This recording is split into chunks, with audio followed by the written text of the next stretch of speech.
Do you want to go into your story? What makes my story colourful, I guess? I was brought up in a very diverse background. So let's get into it. If you're willing to share. My father was diagnosed with schizophrenia. So he'd be the most charming, charismatic man in 1 minute, but the fucking absolute devil in the next. The Romans, in an attempt to shame the Jews, renamed the area Palestine. Even during the exile, there was continuous Jewish presence in the land. What about Ben Shapiro? Not for me. The best intelligence in Mossad, they've got some of the very, very best technology around. You're telling me you can't find a mass in Gaza, killing women and children. If you have any human bone in your body, you could not get on board with that. If you're a British person now in the UK, you're paying 40% tax. Try and get a doctor's appointment. Try and get an ambulance. Can't get one. Tell me again where my money's going. Drilling one, I'm just going to say, is so much more racist than the UK. Nearly 3 million marched through the streets of London. There was every colour there. What people forget is Britain is a very forward-thinking country. It's also very patient. You've got a very interesting story, don't you? I think so, yeah. It's been a colourful life so far. Where are you from? Where's the accent from? Well, London originally, and then I, like most people from London, we trying to get away from the crime and the violence, and ended up in Sussex. So a little place called East Grinstead, which is a sleepy little market town after being in London for too long. For too long? Yeah. And do you want to go into your brief background, your story? Yeah. Absolutely. I think what makes my story colourful, I guess, was I was brought up in a very diverse background. Like my mother was a professional ballet dancer, was born in New Zealand to my granddad, who was a colonel in the British Army, very posh, very upstanding. She went to a boarding school, which is actually how my father and her actually met. It's like almost Romeo and Juliet, you know.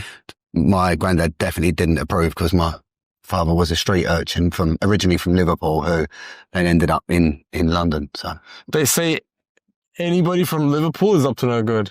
Yeah, it's probably a fair shout, actually. Yeah, I'd say that the Liverpudlians are their own race. They are a great bunch of people, but yeah. You're just saying that because you don't want to get stabbed. Yeah, no, yeah.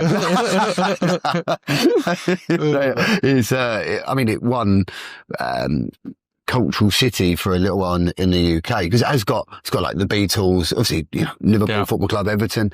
It's got a real vibe around it. The Docklands. It's when you think Titanic left there. Yeah, didn't come back. Yeah. Like a lot of people leave Liverpool, don't come back. Yeah, exactly that. But it's on a re-emergence now, actually. Some of the property prices are. Oh, really? Yeah. Right. They've got the airport there, and people are now being pushed out in the UK because of the crisis in general, and moving from the south up to like the Midlands and the north. Yeah. Because it's just crazy expensive now. Wow, interesting. Yeah. So let's get into it. Yeah. What's if you're willing to share? Yeah, of course. Like, I think one of the reasons why I wanted to come and tell my story a little bit and explain about resilience and what that means and how that's played such a huge part in my life to get me to where I am now, to be involved in the businesses that I'm involved in. And I think that it all starts with my childhood, in fact. And like, I said that my father was a very interesting man. He was one of the most charismatic people you would ever meet in life, but also probably one of the most dangerous. He ran nightclubs in London for people you'd read about in books. He's had a real colourful life himself. And, when he just never really understood how to control his emotions, and as a man, back then as well, he was never really allowed to go and see someone or speak to someone. So I think he held a lot of anger, but he always loved me. Like I can, always had a deep love, and we had a very close connection. Is he still with us? No. He passed away at 55. I was 28 when he passed. How did he pass away? Non-Hodgkin, aplastic non-Hodgkin's lymphoma, one of the rarest form of cancer. Fuck. On the planet. Yeah. And it's from a young age, my resilience was born because I was just around death. I was around violence. One of my earliest memories as a kid was a guy that I played football with, a guy called Steve Budgeon. He was 14 years old, went in for a football tackle. Bang, the impact was so bad, 2 weeks later he had cancer and died. 15. Yeah, it's, terrible. And my girlfriend at the time when I was 16, I think I was, so maybe 17. She had a beautiful younger brother called Aaron who had brittle bone syndrome. I can't remember the actual Latin name for it, but, and we were on holiday in Santorini and I was having trials with Olympiacos because I started life as a, footballer, bad one, not good enough to be in a big game, but, so we went there and unfortunately he, because of his condition, he stayed at home and he went out on a field trip and he had an accident and he broke all his bones in his body, which he'd done before. He went to go down what he thought was a ramp, but actually it was stairs. So he over in his wheelchair and broke it all. And so my ex's mother had to fly back early, get onto a plane, come back. He got airlifted to hospital and they couldn't treat him there. So they airlifted him to Guy's Hospital in London, very famous one, and then we got a call to say, look, you guys need to come back. It's not great. We landed, went back up there, and I had to watch a mother tell their 15-year-old son that you can't win. Let go. And then, it's fucking almost like you could see a film like just went flatline. So to see that, and I was a young kid, and at the time, obviously it had an impact, but nowhere near as much as what I realise it did now, because obviously with age comes wisdom, right? And to think about what they went through as a family and what that, his mother, Julie, had to whisper in his ear and say, like that, just hit deep with me even now, because I look at it and think, fucking hell, like that is so strong to be able to actually say that to someone, to your own son, that you have to let go. And I think that, is an early stage of, I suppose for me, built within it. I didn't really understand it at the time. And I think with me as well, I have high functioning ADHD, which means my brain is wired completely different to most people, which is a good thing. We end up chasing dopamine, but we have the ability to move on really quickly. It's like, okay, done. Wow. But actually, when you get older, you have the ability to look back and think, actually, I wasn't there to support my girlfriend at the time that I should have been, and I could have done more for the family, but I was a young man caught up in his own self-importance and probably arrogance, actually. Hindsight. Yeah, hindsight. It's 2020, isn't it? Hindsight. So it's like, that was an early stage. We lived in a very close community when the family lived in East Grinstead. So I had my nan here, my auntie on the corner, and our house was here. We lived in like a cul-de-sac on a rough council estate, but it was still like a little family, everyone on the estate. We always talk about it in the UK about what it means to grow up on a council estate. Was like, you could borrow some milk from your mate, you could get some sugar, the kids would always get looked after. And I think that's something that the UK is missing deeply right now, is that sense of identity and wanting to help each other out. People that are set on the breadline almost, willing to help each other out. It's not really there anymore. And unfortunately, resilience, my auntie was very close in my life, because I was living with my dad and he was in London all the time. He was running nightclubs. He'd be away all weekend. And like, my earliest memories, I'm 12, 13 years old and I'm looking after a 3-bedroom house. Like, there's no way on earth. I've got a 13-year-old daughter. She definitely ain't looking after a house on her own, was I'd be away. And, so it's, my auntie would look after me. And unfortunately, we lost her when she was 42 to a very rare stomach cancer. Again, done. And she passed away, and it was like, again, she had a big impact in my life. And when I look back now, sort of, I almost felt like I moved on quite quickly from it, but actually it cut much deeper than what I realised, along my own sort of journey as well. So it was an interesting one when I look back, because it did hurt a lot more than maybe what I gave it credit for at the time. But one of the reasons why I mentioned it was because it was actually hardening me and strengthening me, and actually almost preparing me for life and what life can actually be like. Life is beautiful and there's many colours and smells, and, you get to meet some superb humans along the journey. But it also can be dark and nasty, and can grab you by the throat and drown you really quick if you don't have that element of resilience. I think a lot of people in life today, like, mental health is a real thing, but a lot of people are very quick to go to it when they've had a bad day, as opposed to going, look, it's just a bad day. We all have them. Or a bad period. The successful people go, that was a rubbish day. that wasn't great, but you know what? I'll make sure tomorrow is better. Yeah. And they're the ones who naturally are successful Yeah. because you just can't beat them. Physically, mentally, they'll outwork you. They'll be stronger than you. They're impenetrable. And that's where, for me, resilience comes from that childhood. And I like, from a business perspective, I've had many setbacks along the way. God, someone said to me the other day, they were like, why do you think you're successful? I said, because I'm an idiot. And they looked at me and was like, well, what do you mean? I was like, well, I just don't know when I'm beat. Risk doesn't really come into it for me. It's like, let's do it. Let's go. And they're like, but what do you mean? I said, well, look, out of everything I've done, I failed 90%. They were like, really? I was like, yeah. But I only needed 10% to be successful. Because in this world that we live in, most people check out at 10% loss, 20% loss, 30% loss. I'm all in, you have to kill me.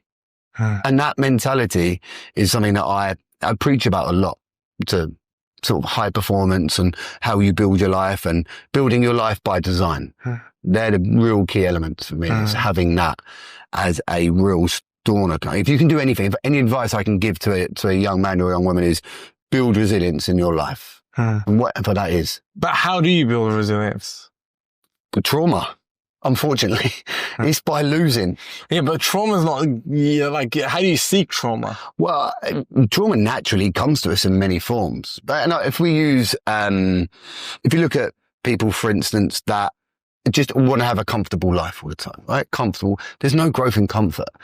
Push yourself out there. Go and do something that's going to absolutely, whether it's fitness, whether it's business, whether it's a relationship. Can you build resilience through fitness? Yeah, of course you can. Yeah. Could you? Yeah, absolutely. If I said to you right now, go and run 15 kilometers, could you do it? No. Of course you can. Couldn't even do 5. No. But the problem, could you do 5? Yeah. But you wouldn't, the thing is, you wouldn't think you can, but you can. Because if I said, if your life depends on it, you could. Yeah. You just push through it. Yeah. So when you got to the other end, would you become more resilient? Could you run 5? Yeah. Could you run 15 right now? Yeah. So you're talking about David Goggins style? Yeah. Become fucking impenetrable, bulletproof. Because this world. What if you got a bad hip and it's pinching you? So what?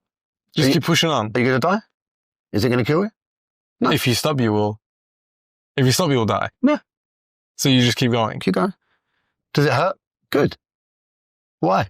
Because you're growing, you're learning. Now, when you get to the other end, is it going to be painful? Are you going to have to heal up for days? Yeah. But the lesson you've learned is far bigger than that pain you'll feel. Because you now realize that you're capable. Humans, if you think about what a human is, and I love talking about this, we are made up something like 80-90% of stardust. If that doesn't make every human on this planet unique, what does? So why would you choose average when you can be so much more? What's the hardest thing you've been through? I would say, for me personally, it would be the loss of my father. But the loss of it was very hard because he had obviously cancer, being 7 months start to finish. And what was hard about it, before he got sick, I've got 3 brothers. So he left 3 young boys, like a 1-year-old, a 2-year-old, and I just turned 4. All boys with my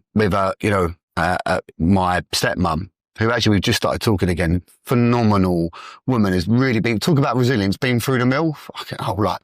She hit rock bottom. And only when you hit the bottom, can you actually see the top? And once you get there, you can't look down, because down is exit. That's the only option you've got. You've got one choice. You rise, or you don't. Yeah. It's that simple. And I use that methodology in terms of humans, and we look around and, being here in Dubai, it's such a great atmosphere for successful people. Like, people that want to come here and be something. You can do it. It helps harness the energy here to be more than what you think you're capable. So sure. Yeah. It pushes you to be delusional. Yeah. Because you've got friends that are just like delusionally successful. Yeah. I've got friends that they shouldn't be that successful for that young age. Yeah. But it's just like, you can do that. It shows you that you can do that. Of course, perception is reality, right? If you believe it, you can achieve it. Yeah. You know, it's people put these preconditions in their lives.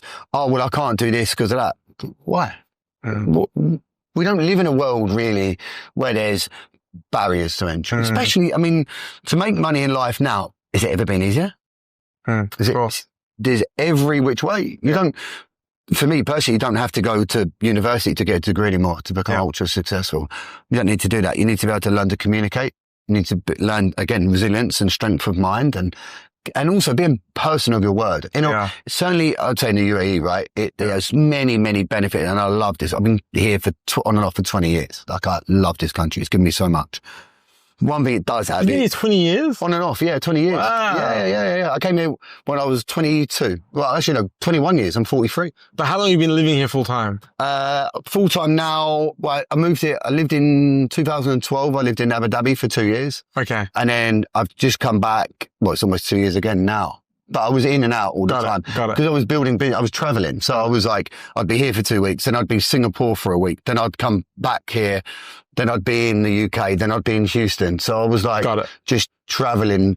I'd say the UK was home, but I was probably I probably spent more time in the UAE during that time than and on a plane. And I mean, it was that bad. I was getting on board and most of the cabin crew knew me. No way. I had that many times. But it was either I'd seen them flying or I was a single man enjoying the world at that point. Or maybe I've seen him in a nightclub in Dubai or whatever the case may be. Obviously, Dubai was very different then, right? I mean, similar in some ways, but I would say it was less liberal than maybe what it is now. Got it.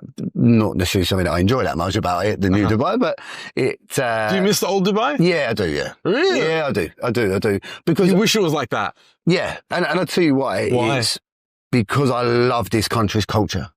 And I love its people. And I love the fact that we're guests in their country. Yeah. Make no doubt. Yeah.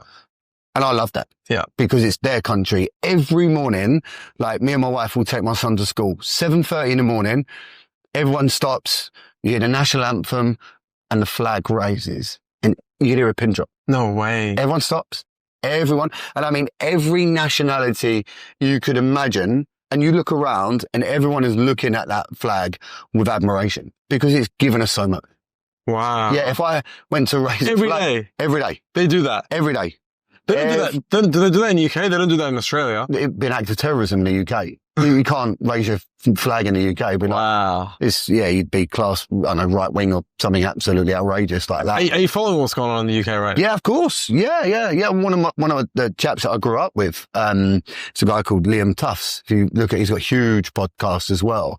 And he's at the heart of it. I don't always agree with everything he says, I have to be honest, because I live in a Muslim country and I actually get to see what I would call true Islam, and it is a beautiful religion and a beautiful country. But as with every religion, they can be misused, misrepresented. But when I look at this country, and I'll be honest, if you'd asked me when I was young, would I, live in an Islamic country for a better life and a safer life, I would have gone, crazy, right? Yeah. Because I got brought up on Western media. Crazy, right? Yeah. Crazy that it's safer here now than the Western world. But I think it's always been safer. But it all just comes down to drugs. Yeah. It literally, I feel like it's just drugs. Because here you do a crime, they remove you. Yeah. Right. But you can't remove somebody from that country. You can't remove somebody from the UK. But that guy has probably done 1,000 crimes in his life. Yeah. It's just recycled, right? They put him in the system, comes out, same thing. Yeah. Just recycle. But it all comes down to drugs, I feel. Well, I agree. And also, if you look at the UK prison system as an example, right? You could go in for stealing a car, but you're then going into an environment that's just full of other hardened criminals. So it's like you go and do your apprenticeship. Right? Correct, to be a criminal. Yeah, so then they come out, and also it's like what? And they're worse. Yeah, what opportunities is there for a kid in inner city London who has got gangs around him left, right, and centre? Yeah. Why is he going to pick to go and do a 9 to 5? Yeah. With very little career options for £10 an hour? Yeah. When he can sell drugs and earn 500 quid a day and buy the latest pair of trainers. Like, I get it. I understand the economics, the scale of it, but none of the differences in the UK government, no one's going and go, look, this is a problem, right? How do we get these kids off these streets? How do we create opportunity for them? Because there is opportunity in this world. Yeah. but they don't do it. They just don't do it. Yeah. Because they're too busy squabbling over power and how they're going to make money. That's the bottom line of UK politics. And, and that's one of the beauties of it here is like the kings, they don't need the money. They don't care. No. They don't care. And they care about the people. Like the kings here, we've all seen it. They just walk around. Yeah, walk around. You're having a coffee, the king walks around. Yeah. It's like, I've been lucky enough to meet him. Have you seen him? Yeah, I met him, the king of Dubai in, IDEX, International Defence Exhibition in Abu Dhabi. Many years ago, I worked for a big Abu Dhabi family. Okay. Bin Jebba family. And they had part in defence and part in energy being my background. So I was lucky enough to meet there some of the stuff, which is phenomenal. But they're just such humble people. And when in the West, they tell you that, the West is a utopia and it's this and it's that. And look, I was brought in a hook, line and sinker. But actually, as I got older, I got to travel the world. I got to see actually the devastation the West causes. Yeah. Because we all live in a world around natural resources. Let's not, be on it, but it's exactly what it is. Yeah. And the West is great at breaking up nations in order to be able to get to utilize their natural resources for their own growth. Like, that's what makes the world go round. We know that. So you're saying the West goes and causes instability in nations to get their natural resources? Completely. I'll give you a number of illustrations. Libya. Gaddafi. A little bit crazy, no doubt about it. But, if you look at Libya at that time when he was in control, every family got the petrodollar every month. They got money into their account. If they needed, university was free. They had some of the best doctors and surgeons in the world, right? They had, if you wanted to be a farmer, they would give you the land. They'd buy you all the crop, harvest, every piece of technology you needed to be able to farm. Everything you needed. And if you look at Libya's oil well, if you go right back to its early days, like the British were one of the first in, and we had the control of it. And then a number of different people came into power. Gaddafi came in and kicked out the British straight away. He was like, you are raping and pillaging us, for what the better word. We're getting cents on the dollar on this oil that it's ours. It's our land. You got rid of the British. I can never remember if it's the Chinese or the Koreans that he brought in originally, and it just didn't work out. They didn't have the skill sets at that time to be able to do it. And then he said, well, look, I've had enough of this. I'm going to build my own universities, went out, got the best professors and started to build. But he couldn't build the workforce quick enough to be able to do it. And then went, right, okay, and ended up the British were then applying pressure back in the region, however they were doing that, maybe threatening with instability, who knows, right? Instability in countries, and it's always a bone for contention. But he said to him, look, we cut a deal with BP, and then the story goes at last minute, it got changed. BP tried to change it, or he tried to change it, I'm not too sure. And then within 2 weeks, the revolution happened. So the farmers, all of a sudden, were armed with the latest technology and assault rifles. Wow. Well, how does that work? Give me another example. Was Iran the same? Well, I mean, to a degree, yeah. I mean, I'm not going to tell you about the history of your own country. But obviously you had the Shah, right? Yeah. There, it was very westernized. Yeah. Right. And it was from what I'm only going, a friend of mine's family originally from there. And he was saying to me, like, it was, his father told me it was like beautiful. The streets were brilliant. It was, he was thriving. Then the revolution happened, and then the British or the American, whoever it was, then got rid of those and put the Shah back in, and then it happened again and lost control. And then obviously Iran is what it is to Iran, but I don't know enough about the religion and the aspect of it to understand whether that's a good thing or a bad thing in the country. All I know is it gets sanctioned to high heavens because it doesn't want to cooperate with the West. Yeah. But why is that a problem for the West? That's the bit I don't understand. Why can't it be left alone? Why do we have to be involved? Why? There's a prime example, Iraq. When the British Americans went into Iraq, what was the first thing they secured? I don't know. Pipelines. Oil pipelines. First thing that, if you go back and have a look at the history, the Iraqis, they tried to set fire to all the pipelines because they knew why they were there. That's what it was. That was the first thing they did. Because they knew that's what they were. They wanted to secure the natural resources of the country, right? What would they have done that to offset some of the costs that they have in the war? Starting the war? Wouldn't they be like, okay, guys, this is going to cost us billions. So the first thing we should do is get the oil to be able to offset some of the costs that we are going to incur. I mean, that might be the Yarned spin, yeah, because that would make sense, right? Got it. But actually they would say, oh, well, Saddam Hussein is, terrorizing his people. Again, why would that matter to the West? Are they liberators of freedom? Well, I mean, Trump did a speech at the UN not long ago, and he said the world belongs to the people that love the world belongs to leaders that love his people. Mm-hmm. You gotta love your people. You gotta love your country. You gotta love your people and want to help them. Yeah. Right? So it's like, corrupt leaders and stuff like that. We don't respect you. We don't want you here. But is there corrupt leaders in the West? Yes.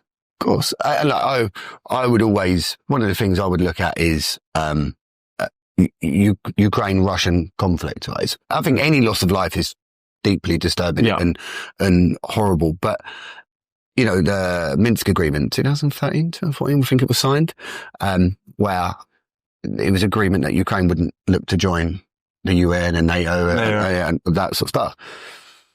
But then carried on bombing Donbass, I think it was, or one of the ones that they said they continued it. Yeah. And then they tried moving borders and pushing into Russia. Now, I don't know about you, but if I was going to poke a bear and keep poking it, at some point it's going to rip your head off. So what do you expect? Yeah. You can't keep poking a bear and then when it bites you go, well, why have you done that? Yeah. Because also, if you look at Cuba missile crisis with the US, right? The Russians are told, well, we're going to give missiles to Cuba. And the Americans were going nuts. Well, we can't do that. But you want to put a base right on Russian borders that can fire missiles into Russia and you expect their leader, whether it's proven or not, is wholly irrelevant to go, yeah, that's okay. You can do that. Yeah. No one's going to do that. Yeah. So why would you not think there's going to be consequences to actions? Like for every action, there's a reaction. Yeah. That's one thing I've learned in life. If you're an idiot, there's going to be a reaction to people from it. Yeah. It's natural. Yeah. You can't expect anything different. Also, if you look at, as recent as, let's say, like Ukraine. Yeah. Didn't like BlackRock do a contract that they take all the rebuild will be done? What? Yeah. So I again, couldn't verify it, but I heard that they now own 80% of the land in Ukraine, which is the breadbasket of Europe. So you're telling me Russia invaded, but America took over? Are you shocked by that? Wow. Are you shocked? 'Cause I'm not far from shocked. Wow. Again, you have to think it's a natural resources war. We live in a game we are mere pawns in a giant game of chess. If you look at it, the strategy behind it, look at the businesses that are driving the future of warfare. Phenomenal. Obviously, I own a recruitment company in the defense sector, and we supply engineering across the board. But one of the things that we pride ourselves on is we only supply engineers that work on retention of life, not the loss of life. Mm-hmm. Because again, coming back to that, for me, every human is unique and special. Skin color, religion, where you was born. I couldn't care any of. So you can put the Coke there. Perfect. Any of that. Every human on this planet is unique, but we're also, we are mere cannon fodder in a giant game of chess. We mean nothing. We are irrelevant. Wow. But we have to understand that because life is a game at times, right? Control the controllables. It's something that I talk about all the time. People get so upset and they watch the news. Like, you're not going to control it. You can't control it. All you can control is the way you feel to any given situation. So It's a bit like, years ago, I was given a piece of advice by a woman, actually. And she said to me, Ben, bitterness is like drinking poison and expecting the other person to die. The only person who poisons is yourself. And that can be in relationships. That can be in the knowledge or the intel that you're taking on board. Like the people that you're hanging around with, what are they saying? What are they talking? Is that impacting you? All those things. Like I'm yet to meet anyone who's really successful who's negative about anyone. It's very, when you talk about people who are successful, even if they may not like someone, they'll go, yeah, not my cup of tea, but they won't waste any more time on it.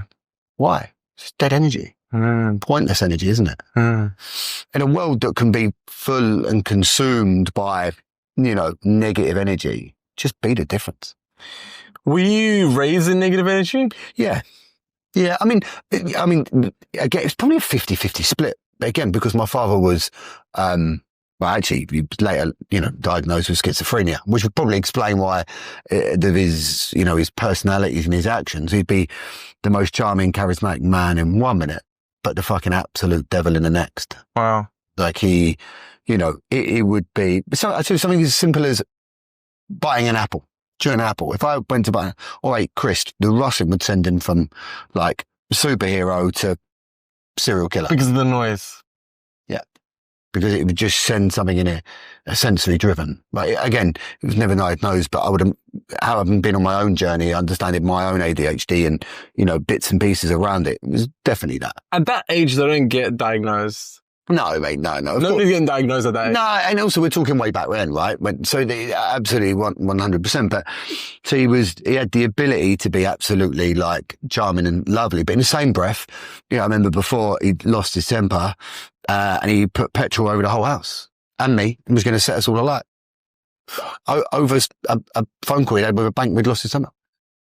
Like that's the level of crazy. How old were you? what was I then? 11?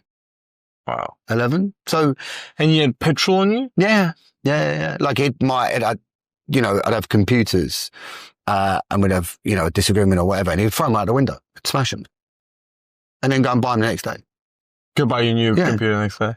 And he would do that often because he felt guilty for his actions, And I've got my own children, and I've said never to that level because I made a promise to me myself at a very, very young age. And it's weird because I was 12 when I did it. And I can tell he went off on one of his episodes and I sat cross-legged at the top of the stairs and made a promise to myself that I would just be a better version of him. And I would not act in that way. And I would learn to control my emotions. I learned to meditate when I was 12. No, I didn't even know what anything was. I just knew that I had to sit there and try and control my heart rate. Yeah. And be able to just lower things down. Because if I'd listened to the noise and the chaos, where'd you go? Yeah. From it. So when I hear people talk about... you had to become stoic. Yeah. Really early on in my life. Really. To be fair, sometimes it almost made me emotionally unavailable as well. Mm-hmm. Like, again, when I got older and I had kids and I understood more, I managed to unlock something very deep in me, was empathy. Like I'm very empathetic now around people and I want to, but I didn't really understand it. It was always there actually, but I just didn't really understand it because I had to have this stoic mentality of, look, this will pass, this shall pass in terms of his behaviours and what he was doing. And once we get through the other side, I know he's going to be my loving father again. Then when he was 31, he had a breakdown. So when I mean breakdown, I mean 12 months in a mental ward, staring at a wall, being fed through a tube. Wow. In Haywards Heath. And the ironic thing was, whether it's subconscious or not, I bought a house in Haywards Heath and I drove past that place every day. Every day I drove past it. It's now apartments, but the building structure is still the same. Mm-hmm. So when that happened, I then had to go and live with my mum in Bexley Heath, which is just it's classed as London, but slightly on the outskirts. But yeah, it was. So this is what you're talking about when you talk about resilience. Yeah, I've had to be resilient through my whole life. Even I was saying to you about my father, when my father passed away, I was there with him when he took his last breath. And even down to like, I called the private ambulance. They come. It was the stairs in the house. I mean, I was there a couple of weeks ago. The stairs are still shit. They were worried. So they had to put him in a body bag and had to carry him down the stairs, but they couldn't do it on their own. So I actually carried him down in a body bag myself with them, and then went and put him in the back of a private ambulance. Fuck. And then sat downstairs and had a cup of tea. And I felt relief, which is weird to say that. I felt relief because I knew he was in pain. So to be able to give him that almost final farewell. So you weren't even sad? No, it's weird, right? You weren't even sad that he's gone? No, because I believe, like I said, I'm not religious. I would class myself, I'm pretty slightly Christian, in fact, but more I believe in a higher power. Now, whatever that is, I can't put my finger on it. I couldn't say that's Islam, Hindu, Christian, but I just believe in something bigger. Mm-hmm. Because I think, if you look at actually what we are a tiny speck in a timeline. Yeah. But we also have meaning, soul, energy. Mm-hmm. And energy doesn't dissipate. When someone dies, I'm sure, without getting too deep into crystals and stuff, but, when a body passes. Gonna have to charge them soon. Yeah, no worries. The soul, I think for me, the soul still carries on. Yeah. And energy is transferred. It's why I'm a great believer in that when you walk into a room and you meet people, you leave energy with them. So when you walk out, they go, fuck hell. Yeah. Like, most people go, he's a character. Yeah. For me, that's just energy. Yeah. Got ya. You're an old school guy. You're a very old school guy. You're an old soul. Yeah. You're wise. Do you feel like men, you're an old school guy. Yeah. You're very stoic. Do you feel like men like you don't meet them anymore? Like, do you feel like men are now too soft? I think yes, in answer, yes, I do. But I do think there's a new breed of male coming through who, if you look at I use the UK, look at pubs, they're closing down at a rate of knots, but gyms are opening left, right and centre. Why? Because men are now sick of being told they're toxic and, told that you can't do this, you can't manspread, you can't do that. Well, actually, look, male and female are hugely different. We have different roles in life. It's just a fact. Men are built for hard work, built to give females, the ability to do what they do best, to mother, to nurture, to do all those things. And I think that's vital important. And I feel this new breed of male who's coming through is actually going, no. I'm sick of this. You keep telling me I can't do this, I can't do that. Mm-hmm. And they're going to the gym. How many jack 16-year-olds do you see now? Mm-hmm. More now than I ever saw before. And they're not going to the pubs anymore. They're not, like I did, drinking, cheap cider on a park bench somewhere, trying the first cigarette. They're not doing that. They're working out what creatine they're going, what protein shake they're but they're also vaping. Yeah, they are. But look, we've got to have a vice somewhere, right? We never did that. No, we didn't. We probably skipped the vape and went straight to the hard stuff. So I do feel it's evolving and changing the world. And I think it needs it. The world needs more stoic men and heroes now than ever before because it is on the brink of self-destruction. Yeah. For me. Yeah. I mean, look at testosterone levels. Over the last 5 years, they've dropped from average male testosterone was like 780. Yeah. 420. Yeah. What could that be from? Environment. Definitely. Food, environment, the conspiracy theories will say, a population with less testosterone is far easier to control. Got it. Soap could be deodorant. Because if you can get TRT now to put on your balls and it increases your testosterone, then what are we putting on our balls twice a day? Yeah. I mean, it's a great question. I thought about that when the guy's like, yeah, you can get TRT now. It's just cream. You just put it on your balls. I'm like, I put soap on my balls twice a day. Saves me going to my doctor once a week. But no, I think that the world needs heroes, mate. It's in crying out for them. And if you look at the stats, obviously the sad thing with Charlie Kirk, right? And someone who actually I followed a lot because of his actual stance on life. and I loved his perception of it. They took him out.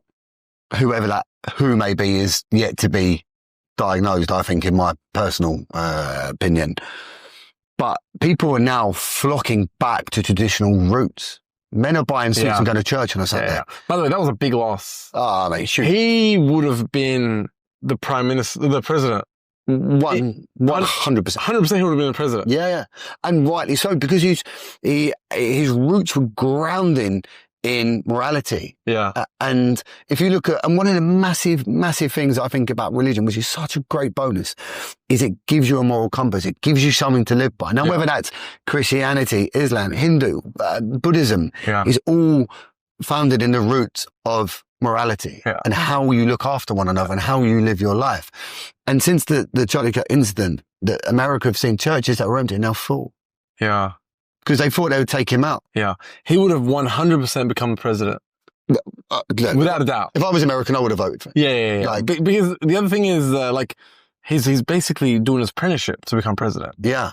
Right? Like, he's basically debating. Can you imagine him when he's 50? Yeah. He's 31 when he died. Can you imagine him when he's 50? He's been debating, but in the debating ring, just sparring for the last 30 years. You think anybody's going to out-debate him? Yeah. And do you know, one thing I loved about this was, even when he was debating, never lost his temper.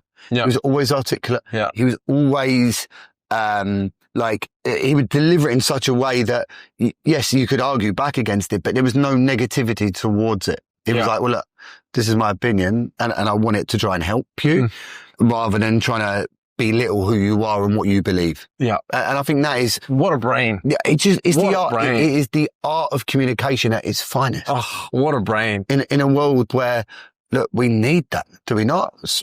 You know, debate is so important. Yeah. To have America has freedom of speech. You don't have that in the UK now. Let me tell you that. You don't have that now. We have two-tier policing.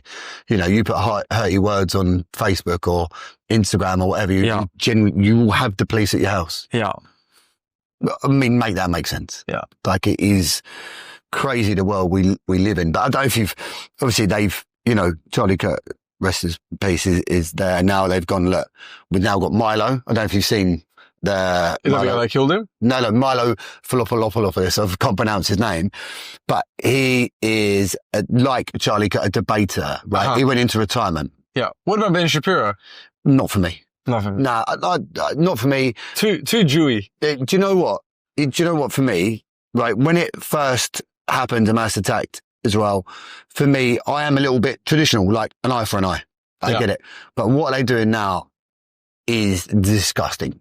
If you have any human bone in your body, you could not get on board with that. And I feel like if you actually spoke to the Jewish community off camera or behind scenes, they would agree with you. Yeah. Because it's ludicrous. Yeah. And I'd love it. Anyone debate me on how we make that make sense. Yeah. Killing women and children. Look, Israel's some of the best intelligence in Mossad in the world. Genius, yeah. Fact. They've got that. They've got some of the very, very best technology around. Yeah. You're telling me you can't find a mass in Gaza? Well, here's the thing, right? With how smart they are and how strong they are, they can very easily remove the Palestinian population. They can poison the food. Yeah. There's so many ways. They can send radiation. They can do whatever. They can drop, they can literally drop one bomb and it's over. Yeah. Right? They've got so many ways. They can even do it in such subtle ways that you wouldn't even know. Vaccinations, get everyone cancer, whatever, dies in a couple of years. Yeah. They can very easily, quietly remove the Palestinian people, right? But they're doing it in such a evil, loud way, but they're doing it on purpose. Yeah. They want everyone to see how savages they are. You know why? Because everyone starts hating against them. And what happens when everyone hates against them? They bond together even stronger. Correct. Because we are under attack. Yeah. It's a siege mentality. Correct. It's us versus them. Yeah.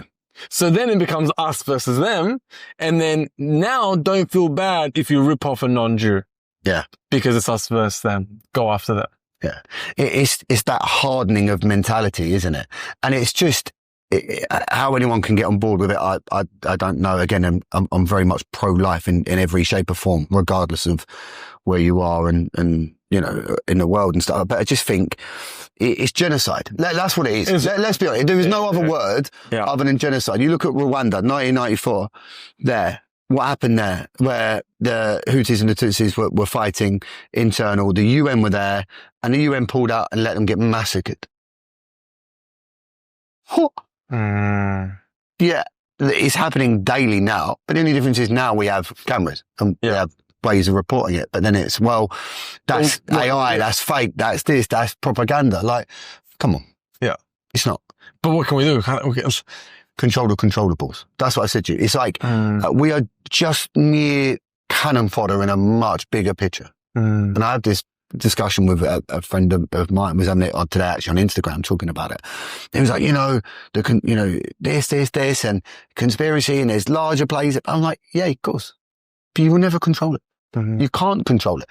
You can wear your tin hat. You can say what you want.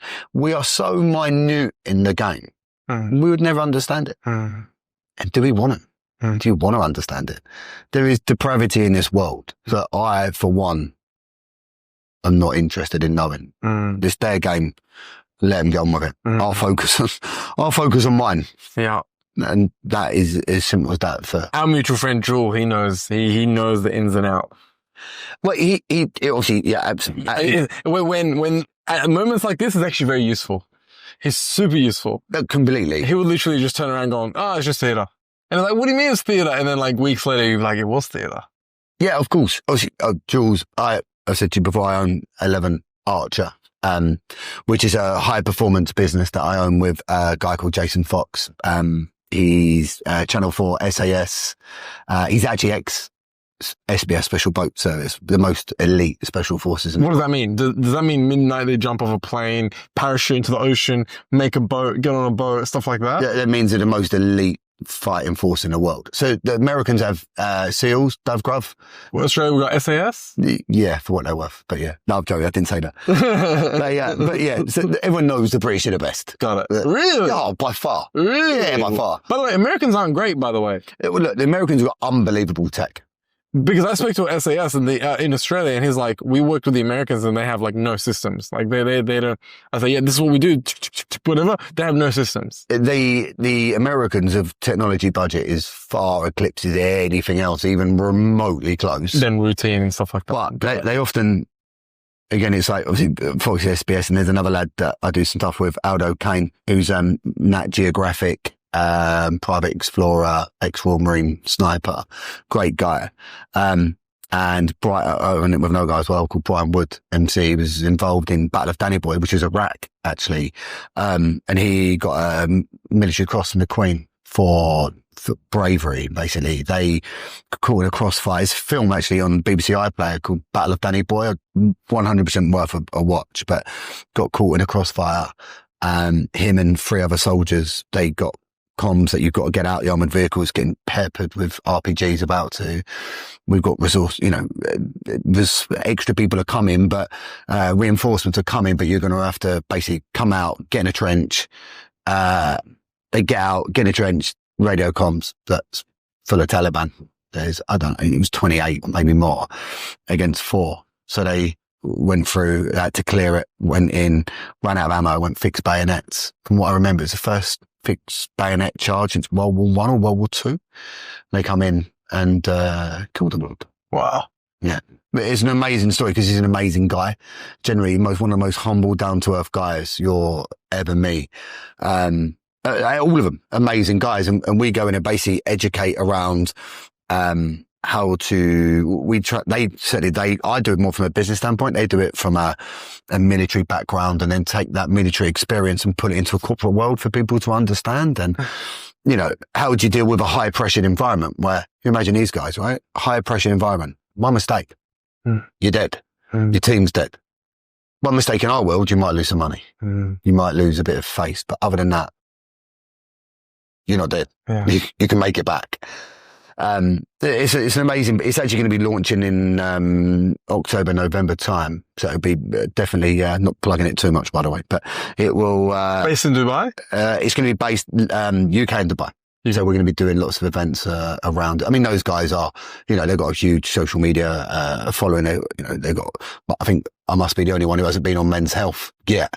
Men's Health cover. Magazine. Yeah, give you time though, right? Yeah. Inshallah.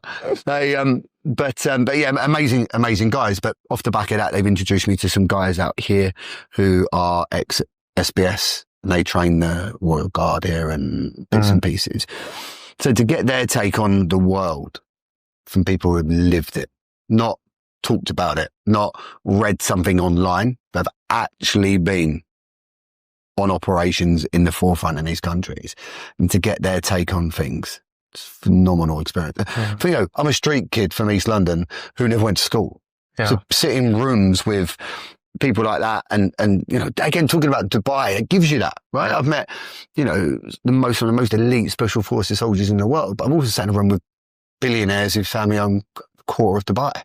It's like, where would you have got that anywhere else? It's such a unique melting pot of people and character. Yeah. People character creates opportunity. Correct. Dubai attracts the best of the best minds, the best skills, everything like that. So these two guys are your business partners with? Three of them. Three. Yeah. Sounds like that's like you.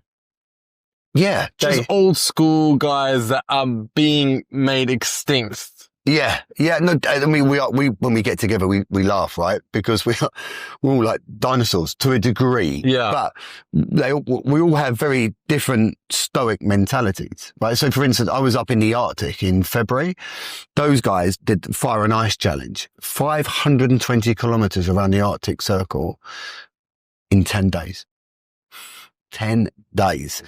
Day and night, 3 hours sleep, 4 hours sleep, digging snow to get in. There's So there's the Dave Goggins style. Yeah. Like, they don't feel pain. Well, I'm sure Just push through. they push through. They've got this unique ability to just Lock in. lock in, Or lock out. And honestly, one of the funniest things I've seen, and one of the most almost surreal experiences, I was out there in the Arctic with them, and we was actually staying in a lodge together, and they're joking, they're taking the piss out of each other. It's so fun, like, and then all of a sudden they're like, right, we've got to get a kit ready, and they switched from like banter, joking, to like bang, military precision, done. Oh, wow. Next one, done. Right, done, guys. Yeah, good. Let's have a brew. Good, done. Out of it. Banter.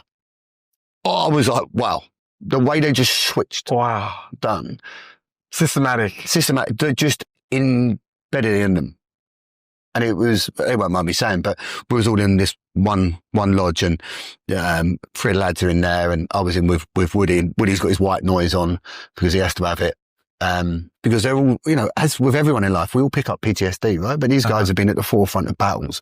Yeah. To be able to deal that and harness that, and to come from the other side, like, I don't mind admitting it. I'm sure they'll take the piss at me for it. But when I sit with them, I look up to them. I have to look up to them because I think I'm resilient, right? But it's never been life or death for me. It's not. It's been whether, like, Well, I mean, your dad poured petrol on you. Yeah, but when I look back, I think I've never part of me thought he was going to like it, which is probably odd. Actually, when I think back, you know, there's other things that, you know, that he did. It's probably attention seeking. Yeah, well, you know, I wish it was. It's just never control of his emotion. Okay. And that's something that I had to, as a human, have had to work on a lot, because I just used to lead, you know, heart on my sleeve, passionate. I was just, and I was saying about ADHD, it tends to come in three things, right? You tend to become addicted to three things. Most people with it do drink, drugs, and some gambling. They tend to be the three main ones. That didn't really do anything for me. Mine were coffee, sex, and violence. I just loved violence as a kid because I've been around it. Did you ever combine all three? Yeah, probably. Yeah. Probably did. But I mean, you know, I found myself in Crown Court in the UK, big boy court, 2 or 3 times for, you know, poor behaviour. Okay. Found not guilty every time, but I was maybe or maybe not guilty. So you got off. Yeah, I did. They're going to come after you now, the Statute of Declaration. Yeah, that's a good point. But, I mean, Allegedly. Yeah, allegedly. So much so that the police officer on the way out, when he had arrested me, we already, because you're saying about positive energy, we become mates. Yeah. Which is the most weird thing, right? Yeah. It was in the summer. It was in the summer. I was in a pair of linen trousers and linen shirt. My father called me. He was alive then. I went, Ben, look, the police have just turned up at your house. They've got a warrant for your arrest. Like, what have you done? I'm like, Nothing. Yeah. Turned out it was from February or January earlier in that year, something that had gone down, allegedly. And they were now coming to get me. And I went, look, no worries. I'll go to the police station. Met him there. Guy was there. He was like, checking me. He was like, look, I shouldn't really be asking this, but I'm going away next week with my missus. He went, where'd you get your trousers from? Oh, I got them from Zara, mate. No, H&M. I went to H&M. He went, oh, appreciate it. And we just become mates. So we're in a court.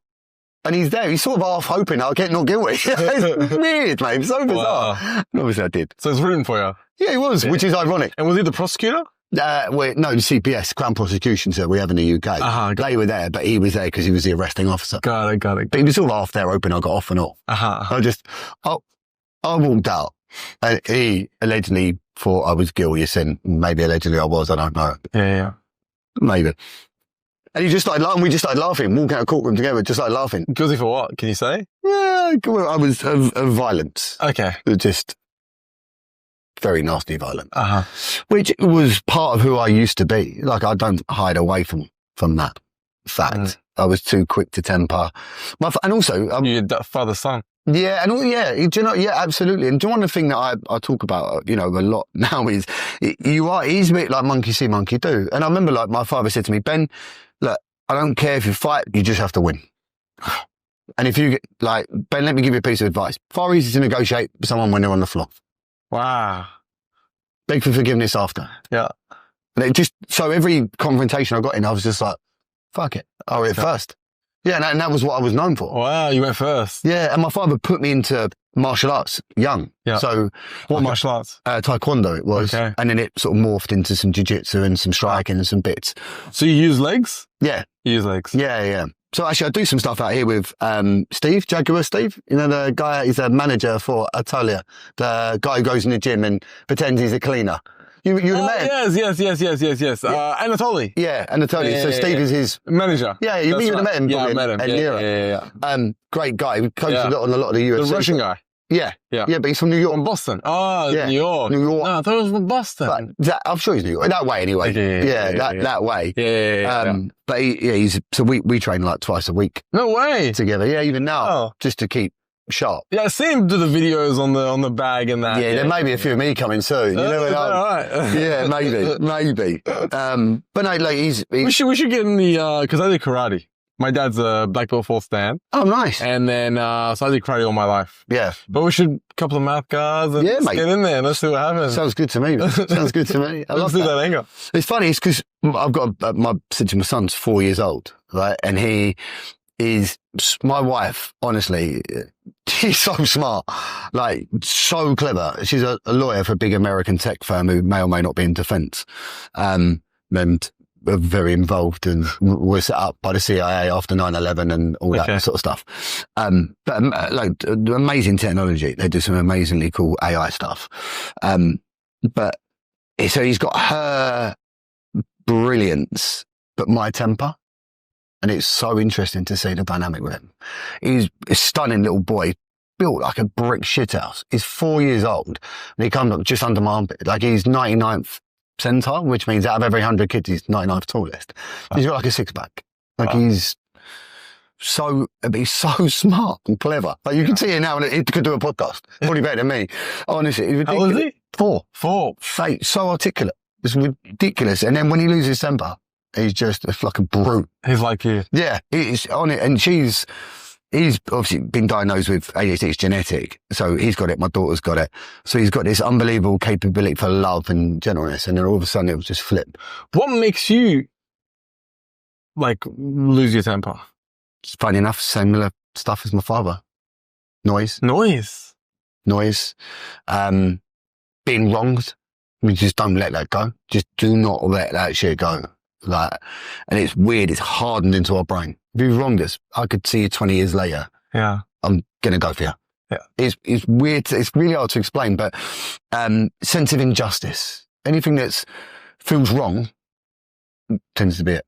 Yeah. They're the real trigger points. But in a crisis, we are the people you want around. Mm-hmm. Don't flap. Mm-hmm. We get shit done. When everyone's running around with their hands in their air.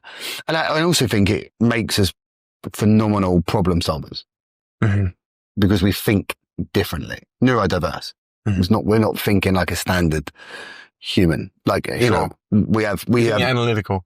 we're thinking solution driven. We're also thinking about, by the time something's happened, we've probably already articulated in our brain previously and thought of 10 different ways out of it. Yeah. Or 10 different ways we're going to approach it. And that's a very unique skill set to have. There's downfalls to it, of course. But for me, I choose to focus in on the superhuman element that it gives us, the level of ability of thinking and understanding and all those things that actually I think is missing in some of the modern world. My wife, though, bless her, she has to put up with me and my son. It's like both of us hyperactive. Moment our eyes are open, we're like at it, at the world, you know, caring but slightly nuts. But she's like the opposite. Analytical, lawyer, contract driven, black and white. And then you got me and my son like bouncing around, sitting going, how did this happen? Your lawyer, your wife's going to rinse you if you ever divorce her, by the way. She sounds like a gun lawyer. I would be lying if I hadn't thought about that. But she's going to rinse you. Yeah. But on the flip side, she's also very, very wealthy as well. Okay. You know, she makes her own money. And I think that's why. I like that. Yeah. Like, it's one of the great things about our relationship. Yeah. I like that because there's a lot of guys in Dubai that are like, no, I can't be with her. She makes money. And I'm like, you're almost holding her hostage. She doesn't love you. She doesn't care about you, but she's hostage because she doesn't have money. But if you've got a girl that has money and is independent, then she's with you because she actually loves you and she wants to be with you. That's the most genuine connection. Completely. And also what I would say about, and I look back at my own relationship, I've been with my now wife 10 years, right? When we were together, I had nothing. I was absolutely on my arse. Like and I was pretending I was wealthy. Yeah. Like, I know, and this is, again, I don't mind admitting it because I was a fucking idiot and I was driven by my ego. I was driven by negativity and what people thought and all these things. And I was consumed with bitterness about things that hadn't maybe have gone my way and all this, the usual shit that catches up with your life. But with my wife, when we met, like she's from the Midlands. We met when she was 19, maybe just turned 20. And I met her, I just thought, wow. Actually, true that she's definitely going to rinse me for this one. I was going into London on a train with my cousin Hannah, and I think I followed her on Instagram. I can't remember how I'd even come across her, but I did. And I saw a picture, and I said to my cousin, I'm going to marry her. She was like, you don't even know. I went, trust me.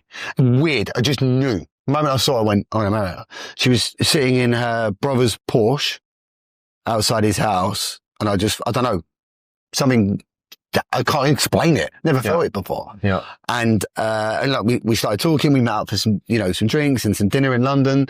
And, in 3 months, she was working, she's doing open law, doing a law degree, working for Claire's Accessories on like no money. She'd work all day Saturday and then she would get a train from Nottingham down to London and then another train to East Grinstead, which is like another hour outside. It's like a 4.5 hour commute. Right? Yeah. Get there late Saturday night. We'd then, have some dinner or get a takeaway. Sunday we'd spend together and then she'd travel back Sunday to get back to work for Monday. Like, it's mental when I look back. Wow. I'd love to say it was because I was great in bed, but I don't mean that necessarily was the truth. But, wow. But yeah, so I look at that. And then after 3 months on one of the Sundays, she left and I called her on the way back. I said, I want you to move in. She was like, are you sure? I was like, yeah, like I feel like we've got something really special. I've never felt like this before. Yeah. And she was like, okay. She went back, spoke to her mum, and her mum went, if you feel it's right, do it. Follow you out. What's her ethnicity? She's British, like through and through. Yeah, as far as I'm aware. I mean, she's probably got a bit of French. Yeah. Chloe, but yeah. So she was just like, do you know what? But what I will say this: the girls in the UK from the Midlands and the North. Built different.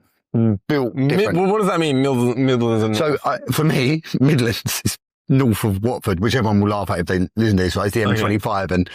But from there upwards, like the Midlands is like Birmingham, Nottingham, Sheffield, and then you go... and above. And then you go further up, you then got like your Liverpool, your Manchester, your Newcastles, that's north. Okay. And then you're going into Scotland. Okay. Edinburgh, Glasgow, Aberdeen. So the women north of that are built different. So in the south, women are princesses. They, you know, they think they're posh. Yeah, they think no, they're not even posh. They just think their shit doesn't stink, and you know, they're going to meet a man, and the man's going to cover everything. And I know I'm saying that's not all of them. That's probably not fair to say, but the north ones, they actually like they're normal. I'd say they graft. For them, they'll graft. They'll go to work and they'll come back and they'll be like, look. You know what you said about feminine and masculine? Yeah. They still hold those femininities. It's that role of what a female can be. Regardless if she works or not, yeah, it's still very much that's my man. Yeah. I'll take care of him. Yeah. He takes care of us from a security standpoint and a masculine standpoint, but I'm going to let him be a man. He needs to spend time with his mates. He needs to be like that.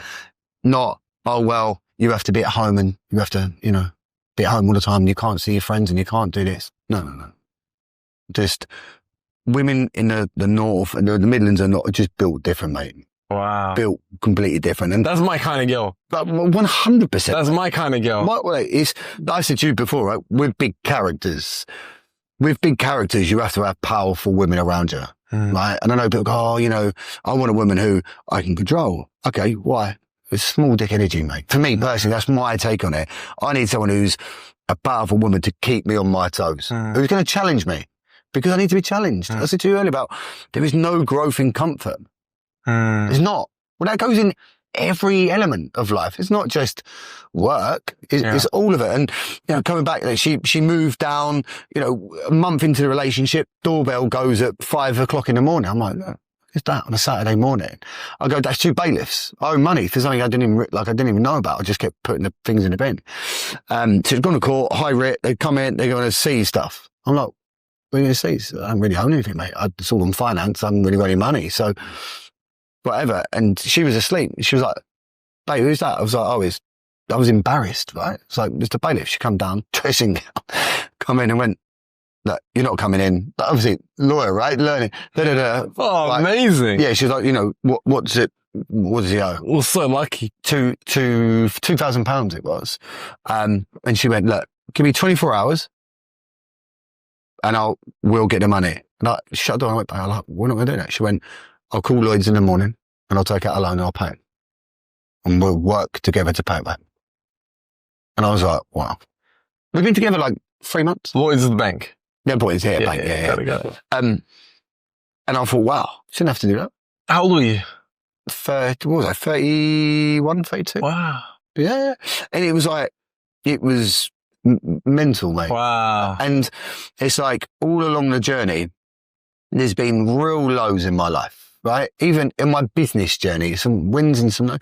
So I came out of the city. I sold the house that we actually lived in because I'd already bought it with my ex-partner, my daughter, and we'd gone our own way and I had some money tied up in the property. You know, I just wanted to get it out and get the debts cleared off that I'd owed, which is like 70 grand sterling, right? And I had like, I don't know, 90 grand in the house, I think. So I've cleared them off, had a couple of quid to my name and started to build out some businesses, built out, another recruitment business. And my main client fell over overnight.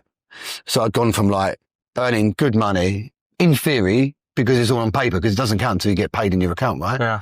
But I was an idiot and thought, I've arrived. I'm making £1,000 a day. I'm this, you know, going on holidays, all the usual shit that an idiot does when he thinks he's rich, which was me at the time. No doubt about it. And it all came crashing down. So what I had to deal with, my business fell over. My mum was terminal as well. I'd found that out. And I was like, right, what do I do? Like I had minus £5,000 in my account and I had 30 English pounds to my name. And I remember it later, I was in the shower and I cried and I broke down and I punched the wall about 1,000 times. And then I just started laughing, like joking, weird, right? And it unlocked something in me again. Like most humans are at their best when they're at their worst. They just don't realize it sometimes. And it unlocked it. And I just went on this absolute journey. I set up my most successful company to date in July 2018, my old company went pop in March of that same year.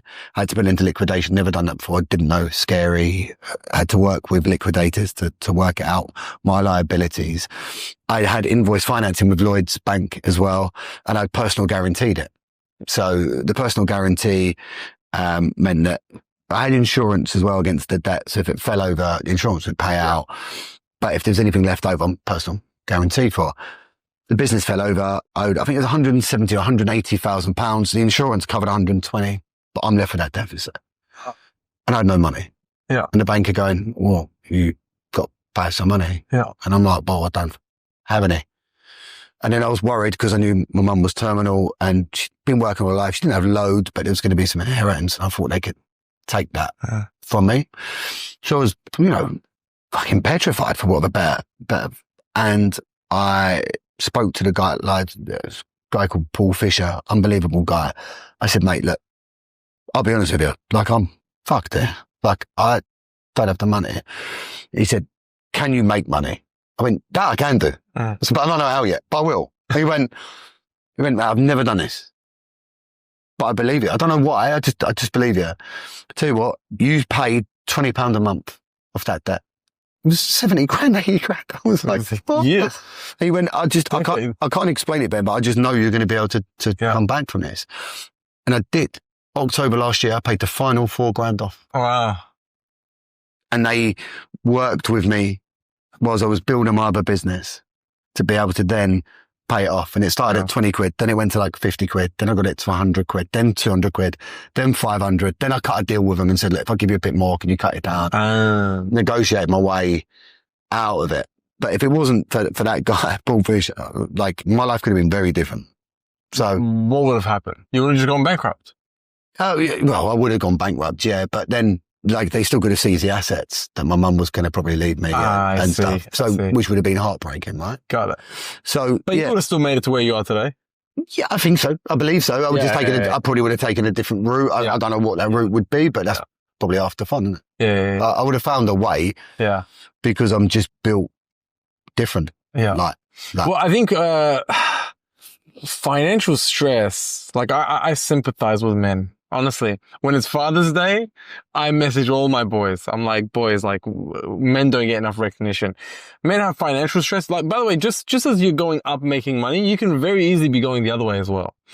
We've got financial stress. We've got to obviously, we've got to build our value. We've got to be in shape. We've got to obviously find a woman and we've got to keep the woman happy, which is half the time impossible. Yep. There's a lot of pressure on men, but the financial stress on men, losing money, making money, serious. Women don't have that. Women are just like, I'm just going to go to my job and whatever, right? Men, there's a lot of pressure. There is. I'm talking about high value women, right? And obviously I'm married to one. And one of the reasons why, even after 10 years together, we're still infatuated with each other. Yeah. Like I talk with such admiration, because even after 10 years, she is the only woman I ever look at and think, I fucking want to rip your clothes off. Yeah. And like, she's an absolute rocket. Like, I can't like, she is beautiful. Yeah, but it's more than that. It's because everything she is. Yeah. Like, she backed me when she had no right to. And throughout our relationship, she's backed me all the way through, right? And now we're at a standpoint where, look, I could lose everything tomorrow, and it doesn't change a single bit of my life because she earns loads of money. Yeah. Yeah. So it's like, well, actually, that takes off financial pressure. Yeah. And like, before my son was born, we was in the kitchen and we were talking and like things hadn't been great. And it was mainly me. I was being an arsehole. Like, again, I can openly say that. I don't know why. I just was. I was going through maybe a spell in my life where I was a bit resentful or whatever. I can't even really remember the reason. I was just being an arsehole. And we sat there and we were like, look, do we love each other? Like, because we don't need each other. Financially, we don't need each other. So why are we together? And we looked at him and we're like, well, actually, it's because we have an absolute deep love and like a connection. I know that word gets overplayed, but that's beautiful. But it's a connection, mate. And that bond, I love that, is like unbreakable. And that's why even after 10 years, I love that it feels like it did. I feel actually as time goes on, feeling stronger. Yeah. Because sure, she's mother of my son. She looks after my son's been poorly all this week. And she's been juggling like multi-billion-dollar contracts. Yeah. Whilst looking after him. Yeah. Like, I couldn't do that. Yeah. I 100% could not do that. Yeah. She can. She has the unique ability to be caring, loving, unbelievable wife, and it's like kick-ass lawyer, mate. Ruthless. Yeah. Beautifully ruthless, mate, and articulate and intelligent and all those things. So when I look at her and go, wow, like I need someone like that in my life to keep me on an even keel, right? Because if I had a woman who looked at me like this all the time and I was looking down, that for me is when I think, right, I can now take the piss. Yeah, correct. Yeah. The power divide is too much. But she's also looking up to you as well as hypergamy, or she wouldn't respect you. Of course. Yeah. I think you both look up to each other. Exactly. It was that respect. It's that mutual respect, right? For me, mutual respect happened, and that's when connection happened. Yeah. Because it's like, I rate you and I rate you. Good. We both bring we're aligned in our values, but we also bring different values. Yeah. And we're like, we are yin and yang in loads of ways, right? But actually the things that matter, our moral compasses are so aligned. And that in itself is powerful. If I had to pick one person to come to war with me, I'm fucking picking her. Wow. 100%. We could take countries over, mate. That's the mentality that we have together. And that's, I think that's rare. Yeah. It's rare. It's, very rare. Very rare. Well, you're a rich man. You're a rich man because men will accumulate wealth beyond means and still won't find that. It actually makes it harder to find that once you have all that money. The thing is, when you have money, right, you've got money. But I've done money, for me, money doesn't buy happiness, but it buys options. There's no doubt about it. When shit goes wrong, if you're wealthy, you can fix it, unless it's your health. But you can also, on a lead up to that, you can make sure that your health is better because you have capital to be able to invest in yourself. Some people don't have that. But what it does do for me is like that. I know loads of people, like wealthy people, who are deeply unhappy because they're just so driven by the money, right? That they actually, they want to be a billionaire or they want to be this, but they're actually, what they don't realize is to enjoy something, you have to share it. Yeah. The enjoyment is, I get, for me in this world, my joy comes from seeing other people do well. Yeah. That is literally where I get my fun from. Yeah. There's not money. Money comes and goes. Well, you can be the richest man in a graveyard. Yeah. But you can also be the loneliest. Yeah. So what's the point? You can't take it with you. Alexander the Great, he got buried with his one hand out of his coffin. And because he wanted to tell people that when you die, it doesn't matter how rich you are. It's irrelevant. You're dead. And what's the one hand got to do? The one hand is to show people that you're dead and it means no difference. It doesn't matter whether you're wealthy, poor, rich. This is what you become. Yeah, but okay. So in terms of people they'd look at the hand gesture. Okay, got it. In terms of that. And also what he did was to give away all his wealth to people before he's passing because you can't take it with you. Yeah. But what can you take with you? Like when they say about money comes and goes, but memories, as long as you haven't got Alzheimer's, will stay with you, right? Right into your dying days. And I always think money gives you the ability to create memories. We talk about a lot about experiences. But there's memories. Yeah. But if you were to close your eyes now and think about something, a memory that you've created, a good memory, you will feel happiness. It's true. Well, sure. Yeah. If you've got money already and I gave you another 50 quid or 50,000, you're going to feel nothing. No, you feel nothing. Because you go, well, I've got that. Yeah. I've got more of that tomorrow. Yeah. So where's the value? Yeah. So money, the intrinsic value of money for me isn't actually the value on that piece of paper. It's the opportunity and the memories you can use that piece of paper to create. That for me. And that's why I believe in that saying of, wealth whispers. Never shouts. Let's touch on a little bit more about what's going on in the UK right now because have you seen what's going on in Australia? I've been actually watching it all. You've been watching it all? Well, it's even happening in Korea, for instance. Even in Korea? Yeah. Well, who are they trying to kick out? If you look at I didn't know this, but when the UK was happening and it was happening in Australia, it was a little bit in New Zealand as well. By the way, the Australian one, I'm just going to say, is so much more racist than the UK. Oh, is it? Have you not seen that? I've seen some of it's very far right Nazi. And they go, yeah, we are a neo-Nazi. And then they said, They say, are you racist? Yep, we're racist. Like, they full said we're racist. They full said we're neo-Nazis. They say, are you neo-Nazi? Yep. And even on the news, Ben whatever, neo-Nazi. It is.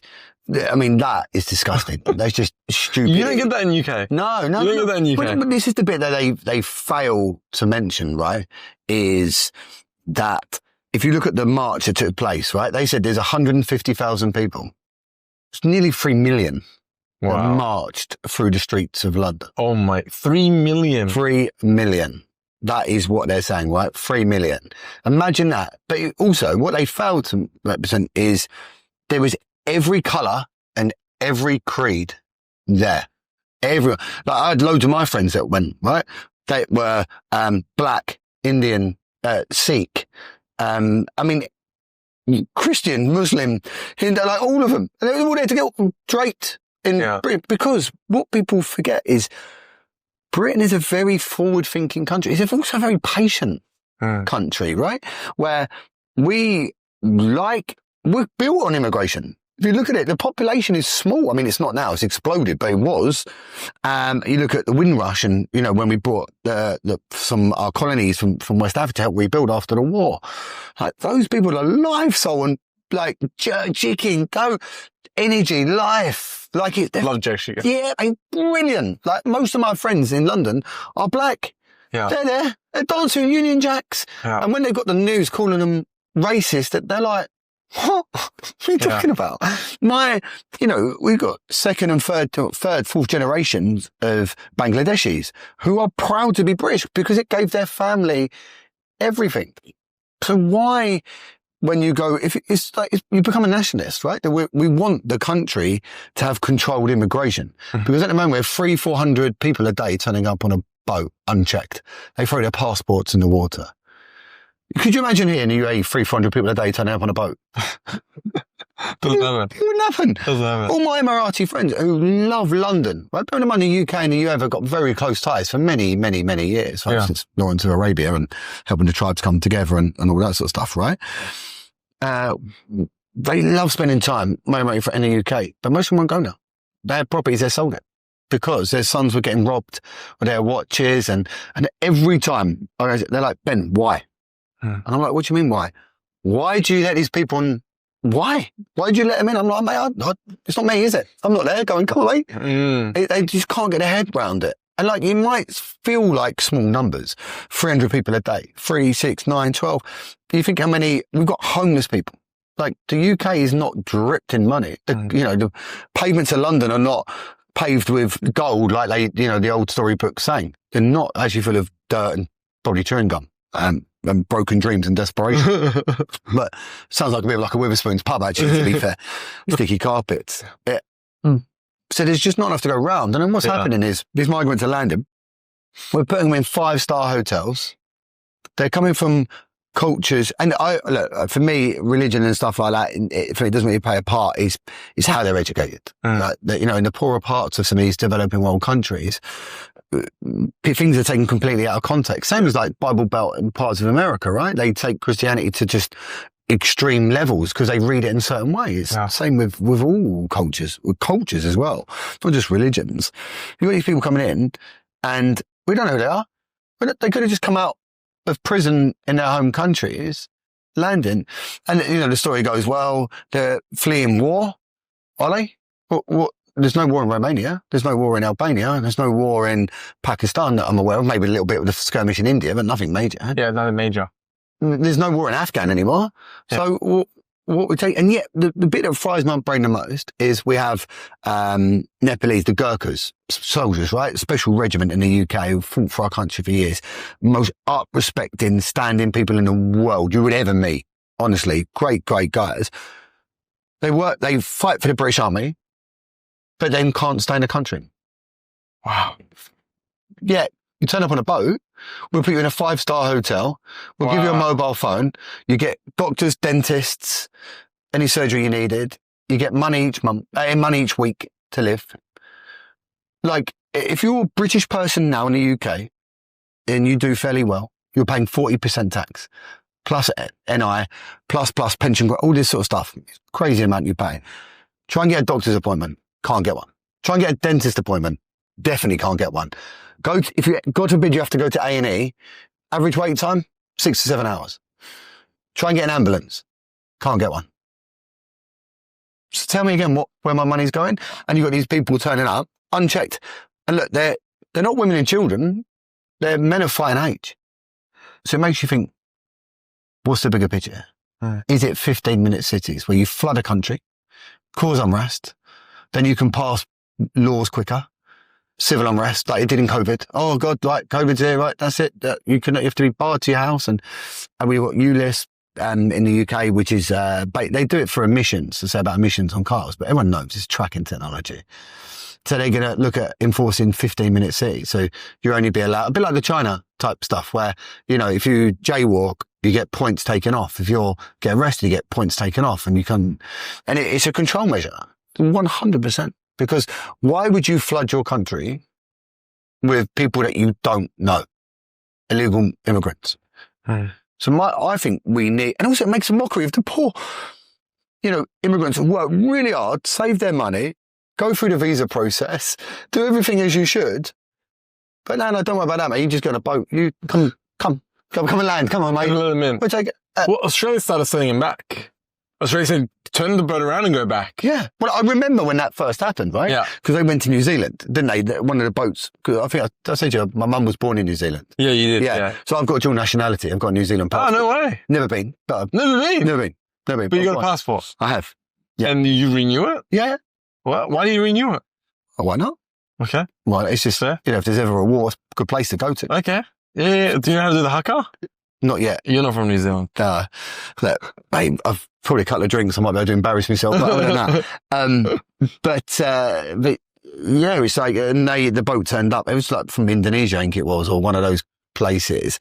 And the government said, this is pre the left wing they have now, but they were like, look, they said, we're going to jump in the water and we're going to swim ashore. Look, we'll put National Guard round. And if you jump in the water, it's full of great whites. Your choice. But either way, if you go on a beach, you're going to arrest you and send you back. Yeah. And then the boat went, from what I remember, went to Australia. And the Australians said, well, look, they took a boat and put them in the middle of Australia, right? It's your country. Yeah. There's nothing in the middle, is there? No, nothing in the middle. It's all desert. Desert. And they were there for like 6 months. We're like, please send us back.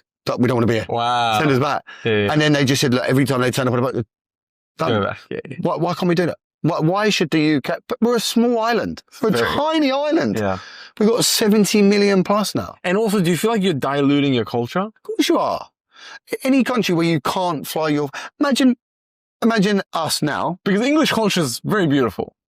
Very nice culture. It helped the world develop. Yeah. Like, I get it. I know a lot of people go, we're colonizers and da-da-da-da. Well, now you're getting karma. Now you're getting your karma.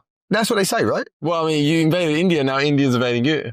Well, the thing is, the Indian has to integrate. It's no, they come in and they integrate as part of it. Integration is fine. Like, we have to have that in communities. I've got friends of but it has to be controlled. It has to be controlled. But it's not. It's just non-controlled. Yeah. It's not. Yeah. It's like, imagine if prime example. Do you think it's not, okay, when you mean controlled, the control to me means there's no borders and people coming on the boat, right? But those numbers aren't that much, 400 to 500. Do you feel like it's controlled, but they're letting too many in? And now it's diluting. Do you have a problem with how many they're letting in? Like, Birmingham looks like Pakistan now. Do you have an issue with how many they're letting in comparison to control? Well, I think we just don't know who they are. That's my big problem. Oh, we should say this. If you had a party at your house, right, and 30 people turn up you don't know, are you just going to let them in your house? Okay, my question is, 3 I don't know is okay, but 30 I don't know is not okay. Now, do you feel like it's the number of people that are there or the control? It's both. Both. So they're letting too much. Well, if you think about numbers, right? If you have a high number of people, they cease control. Control is always a numbers game. Yeah. If you control the masses, you control people. Well, I feel like there was a stat that somebody told me there's more, I don't know, there's more Pakistani middle-aged, there's more Pakistani men in the UK that are war ready or something than, something like that. Well, to give you an idea, in those parts of like some of the plots in the Midlands, right, where they're now campaigning to make sure that the UK pays for an airport to be built in Pakistan. Oh, wow. Yeah. And there are MPs in that area are now trying to get support for that. Yeah. Why? And it's like, there's a lot of these flags, being put up, British flags, and everyone's going, they're racist, this. Imagine if an Emirati here flied their flag and I come and went, take that down, that's racist. Hey.